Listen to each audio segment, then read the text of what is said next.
donc est-ce que tu aimes la Sinkina fallait pour pas tant na sike bino boyebi français c'est mon ami d'enfance donc ayeba te ka za fali na pe na ayeba te ka za Sankara de temps la mona raye na zoake te na ma musique donc c'est la famille. Félicitations mais la faire rigolo na acoustique na mais sauf ka ngai na beti ndenge mo na batunyo sauter. Et c'est d'abord Binoné, parce que par exemple, il y a une minute de réconciliation, faire égola aujourd'hui avec Werenson. Sankara de Compte, on a dit que Yoza la Rawana, domestique riche, donc Yoza la fou du roi. Est-ce que tant qu'on remonte déjà, parce qu'il y a une polémique, Mikolo fait égola, il y a qu'on s'est référé que Wenge Musique à Maison Mère, c'est Werenson qui est le grand formateur. Hier, nous avons dit que Banébélé, ça, Binoné.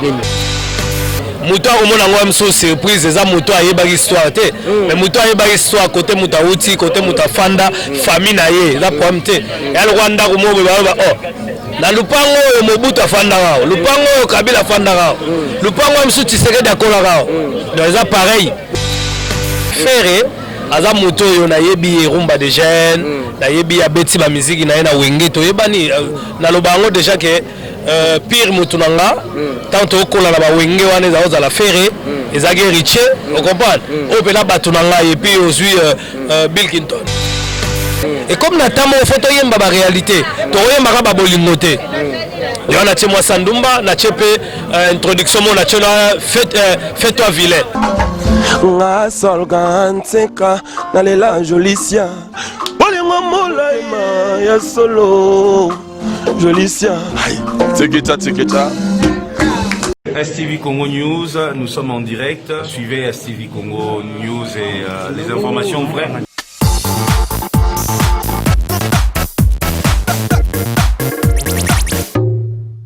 Bonsoir tous les chers internautes qui nous suivent en ce moment depuis STV Congo News.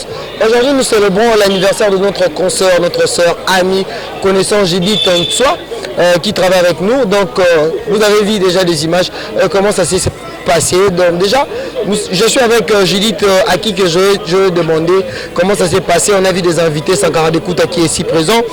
Bonsoir Judith. Bonsoir Peggy Tito. Bonne santé parce que ma chère internaute, même si je suis moi bilingue pour ça, moi bien. Voilà, merci vraiment. Le anniversaire on a eu.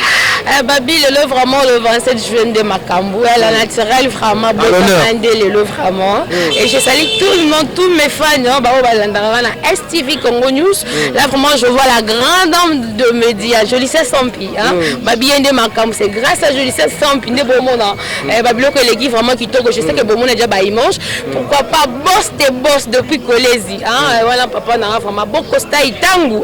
Il y a maman chez Tibitoto, pourquoi pas notre papa aussi, Babi sponsor officiel de STV Congo News, Julie Atal en chair à nous. Je vous salue vraiment au Nyonso, vidéo Nabino, message Nabino. En tout cas, ça me va trop au cœur. On a Pessi Bino, vraiment, merci. Vraiment, la monnaie côté là. Sankara de Kouta, déjà, oui, domestique patron, d'abord, félicitations pour l'acoustique.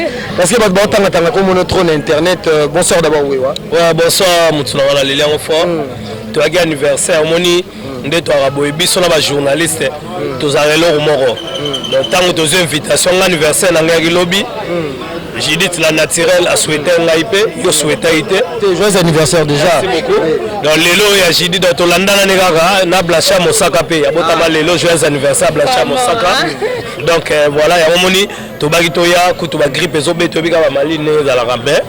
Tu es quand même pour ça on a besoin plaisir et ça va jour mort exceptionnel et ça va jour comme jour n'y sauté il y a mon toyaki à tout l'équipe bien à se démerder bien par rapport tout le monde bien service traiteur tout le monde a self service au lieu t'as là que la canette c'est la Bavaria on a la masangate na mta sans alcool rabibo ndoya et ça la moi bien en tout cas la Peggy Tita au pénal la naturelle et puis robe à lati et ça tellement sexy na mon la clip à Beyoncé il y a rouge boyé rien à voir et puis là on a sepelé l'année parce que à boya pena produit on m'a dit qu'à toi il y a un complexe bon de choco de gitoko bpb gitoko le talent naturel bon en tout cas voilà quoi en tout cas joyeux anniversaire encore une fois.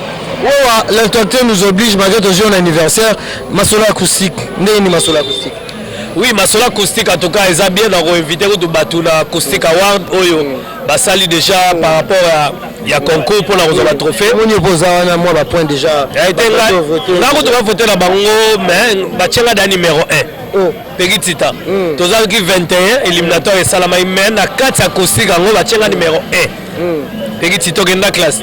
Toi bachenga to numéro 1 eza na bato basala acoustique bango ba comprendre que ngai ne la système basola acoustique. Parce que là là qui na moi particularité moko o ezaki déjà tout d'abord boki bena ba X or na 4. Boki ba sabo qui fort ba c'est un mukoko grand jogo aussi Eddie et Momo avec 550 de kuta bominga na panzi. Vena biso jolili atala bato bele vraiment ba qui dans tant au monde na combo na o wana war to baraté 50 de kuta as appel inspiration pe aux appels musiciens. À part aux humoristes. T'es un artiste c'est complet. Là déjà déjà mon ami d'Afas Fali pour pas tomber dans les bandoulés. En tout cas on fait ça.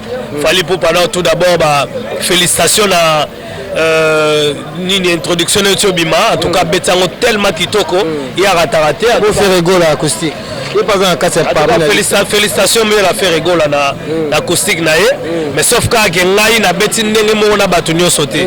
Il y a en tout cas c'est un bon chanteur faire ya yembi bien a beti bien mais ngata on a yaki na mona ki batemba acoustique ngabi bon la sili sango ya omoni bato pena ba se retrouver ba kina ba nzembo ba matanga ba kina ba Shaka Zulu ba ki ba gato Bivens ba mama Mbilia Bel na bleba donc na ba homo kutunde na ce continent ki ba ba pena ba cheval ki dikidi ba nga ba so biloko ya danger po biso zo bato nga na osala de art na osala comédie na musique donc comédie musicale et eza pasi oyo bandenyo ko sekisa bato bato lelo ba moni talent nga ya ngoni nazo profiter pe chaque 2 semaines nazo bimisa son moko siko na to bimisa son moko réalité basi ndumba donc na yembi basi ndumba na fingi bango te na yembi bango par rapport à quoi po ezala ba film mususu balinga ko laksa bato neti o bana cité na bato bali bando nde ba raté neti nde ko zwa na vie faut sala kaka makambo ezaki mususu ya kindumba ya ngomoni na yembi na kati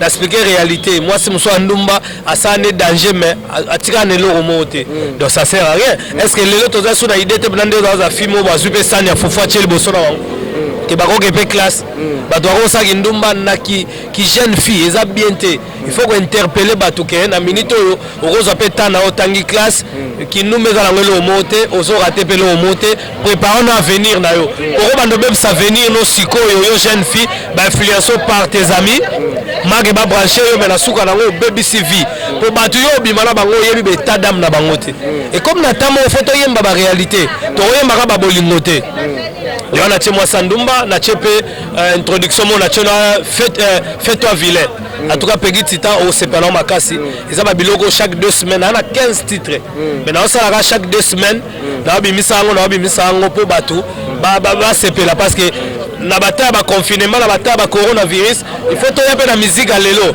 to beta grand point ta bolole na masala na blaze élément doit comprendre un message ba ramli to bisa bango grâce na biso bato ba komo yo tonga na bakisasa pourquoi parce que ba comprendre que rosa no na poto mais originalité na yo d'origine de congolais il faut ça la entreprise il faut ça la bandako Peggy Tita lelo za journaliste mais aux appels à makamso ça la part journalisme donc ne bat faut comprendre que poto za mboka na bisoté poto c'est pour nos enfants les mana poto en tout cas la congrégation poto je salue mes enfants français Sam Samantha Monique Samuel Obasoueta en tout cas merci mes enfants je vous aime bien c'est papa donc pour mes andege il faut jamais retraite au sango na mboka bato pour ça comme ikoko moboye il a maison de retraite na koko mundele que koko mundele retourne pourquoi t'es pas parti chez toi pourquoi on noni awa a silika donc ko nuna na mboka bato les infractions donc linga oza pena na ndako no mosomba la kin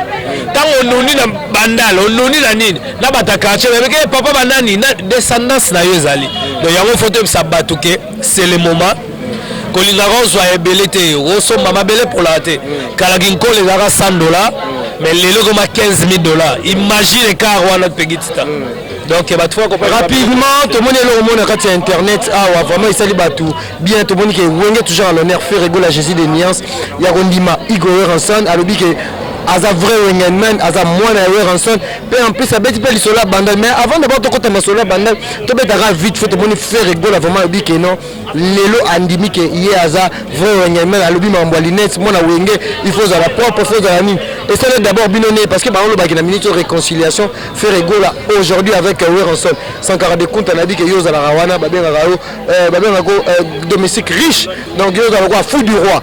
Est-ce que tant on remonte déjà parce que on aime que ça la polémique Mikolo fait rigolo il y a qu'on s'est référé que Wenge musique à maison mère c'est Weranson qui est le grand formateur yemu tabini si bane belé sali bino ndegeni. C'est notre frère hein. C'est prise des athées hein. C'est prise des athées pour ya mwana ndako. Il y a solo baneka ba vérité. Oui tigali ba vérité bimalango batala ngo ezali belé dans la vérité za ndako na ye. Après les londe toza boye. Muto omona ngo mso surprise eza muto ayeba histoire te. Mais muto ayeba histoire côté muta uti côté muta fanda famille na ye za problème te.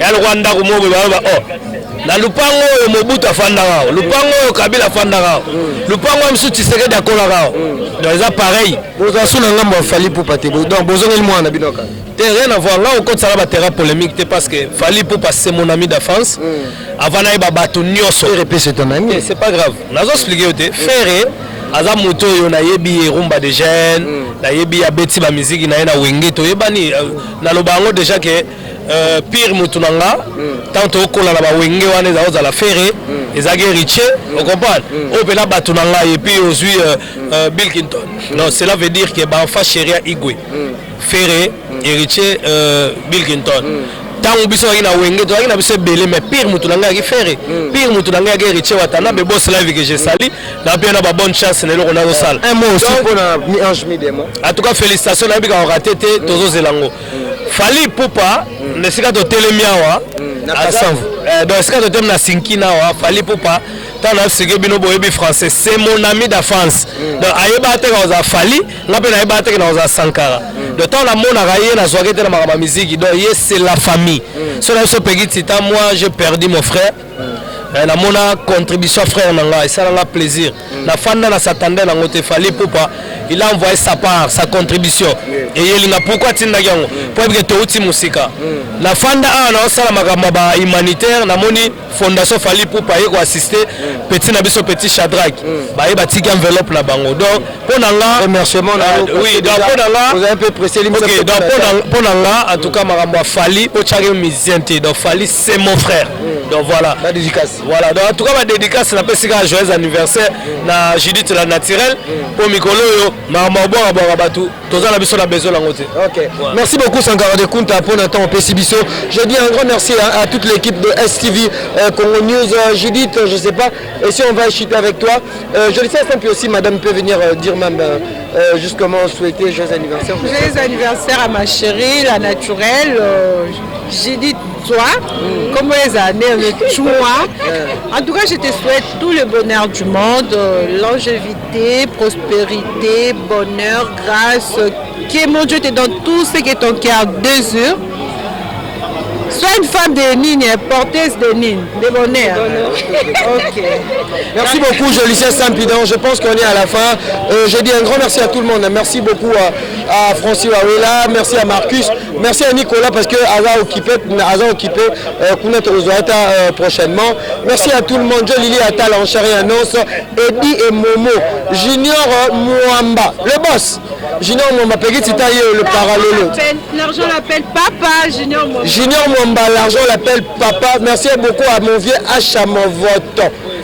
Bana à Paris, j'oublie pas mon vieux Diad de Dowechi, Club 144 depuis Belgique, charge à Belgique. Tout le monde, vous êtes vraiment si présents. Abonnez-vous massivement, on est ensemble. Sankara de Kout Azaki, émission naïe. Mais surtout profitez de la massole. Donc on se retrouve à la prochaine. Océan Moukoko charge à Belgique. Merci, je dis merci à tous mes fans. On va dans la STV Congo News.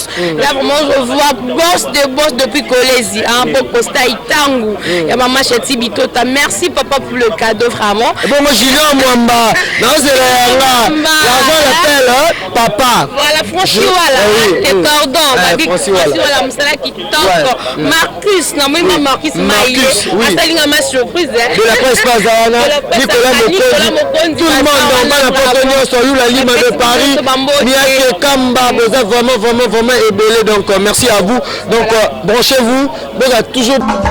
Nga solga nseka nalela Jolicia Bolingo molaima ya solo Jolicia Tikita STV Congo News, nous sommes en direct. Suivez STV Congo News et les informations vraies.